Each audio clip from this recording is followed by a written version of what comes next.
ठरलं तर मग या मालिकेतील सायली म्हणजेच जुई गडकरी, सुंदर व प्रेक्षकांची आवडती अभिनेत्री. सिरियलमधून घराघरात पोचलेली व प्रेक्षकांची मने जिंकणारी अभिनेत्री म्हणजेच जुई गडकरी. तिलाच सायली असं म्हणतात. सायलीचं आयुष्य टीव्हीवर जेवढं सोपं दिसतं तेवढं सोपं नाही आहे.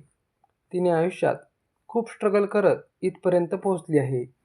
एका सर्वसामान्य कुटुंबातील मुलगी एवढं स्ट्रगल करून टीव्ही सिरियलमध्ये पोहोचली आहे. तिच्यासाठी हे सोपं नव्हतं. सायलीने बाजीराव मस्तानी, माझी प्रियाला प्रीत कळेना, तुझ्या विण सख्या रे, पुढचं पाऊल, वर्तुळ अशा अनेक मालिकांमध्ये काम केले आहे. सायलीला प्राण्यांची प्रचंड आवड आहे. तिच्याकडे 5 मांजरे, 3 कुत्रे आहेत व त्यांच्यावर ती प्रचंड प्रेम करते.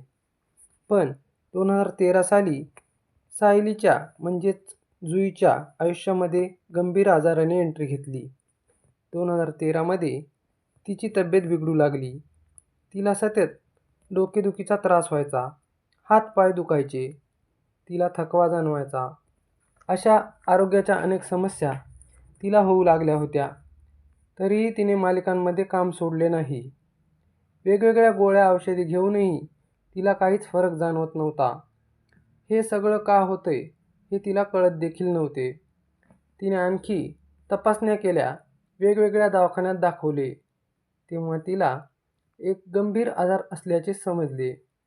तिला रुमॅटॉइड आर्थरायटिस नावाचा एक आजार झालेला आहे.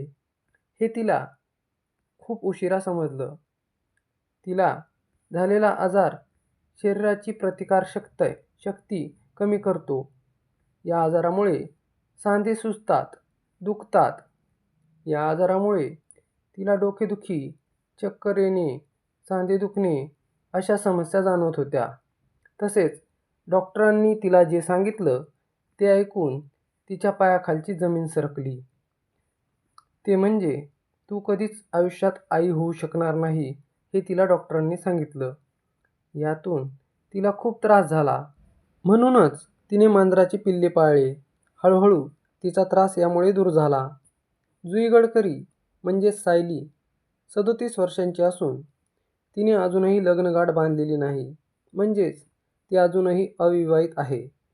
ती सोशल मीडियावर प्रचंड ॲक्टिव्ह असते. तिला 2025 मध्ये कावीळ झाल्याचेही तिने सोशल मीडियाच्या माध्यमातून चाहत्यांना सांगितले आहे. या कावीळमुळे तिला प्रचंड मरण यातना सहन कराव्या लागल्या असेही तिने पोस्टमार्फत चाहत्यांना सांगितले. जुई गडकरी या आजारातून बरी झाली आहे. परंतु तिचे पुढील आयुष्य चांगले व आरोग्य राहण्यासाठी आपण सर्वांनी प्रार्थना करूया.